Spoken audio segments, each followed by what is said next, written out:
India Bangladesh మధ్య second test జరుగుతుంది. 4వ రోజు కంప్లీట్ అయింది. 4వ రోజు ఇండియా 285 పరుగులకి డిక్లేర్ అయితే ఇచ్చారు. 9 వికెట్లు నష్టపోయింది.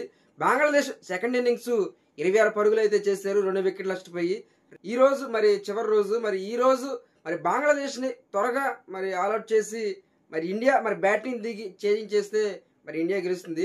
ఫస్ట్ టెస్ట్ మరి ఇండియా గెలిచి మరి 1-0 తోటి ముందంజలో ఉన్నారు. మరి ఈ టెస్ట్ కూడా గెలిచి సిరీస్ ని సొంతం చేసుకుంటారో లేదో చూడాలి. బంగ్లాదేశ్ ఫస్ట్ ఇన్నింగ్స్ 230 పరుగులు చేసి ఆల్అౌట్ అయ్యారు. ఇండియా మరి ఫస్ట్ ఇన్నింగ్స్ 285 పరుగులు మరి 9 వికెట్లు నష్టపోయి డిక్లేర్ చేశారు. మరి బంగ్లాదేశ్ సెకండ్ ఇన్నింగ్స్ 26 పరుగులు చేశారు. 2 వికెట్ నష్టపోయి మరి ఈ రోజు మరి చివరి రోజు. మరి ఈ రోజు బంగ్లాదేశ్ ని మరి త్వరగా ఆల్అౌట్ చేసి మరి ఇండియా బ్యాటింగ్ చేసి టెస్ట్ సిరీస్ గెలుస్తుందో లేదో చూడాలి. ఈ టెస్ట్ సిరీస్ ముగిసిన తర్వాత బంగ్లాదేశ్ తోటి మరి T20 మ్యాచ్లు అయితే జరుగుతున్నాయి. మరి వీటిలో కూడా గెలిచి మరి మన ఇండియా శుభారంభం అందిస్తుందో లేదో చూడాలి. Please friends, subscribe my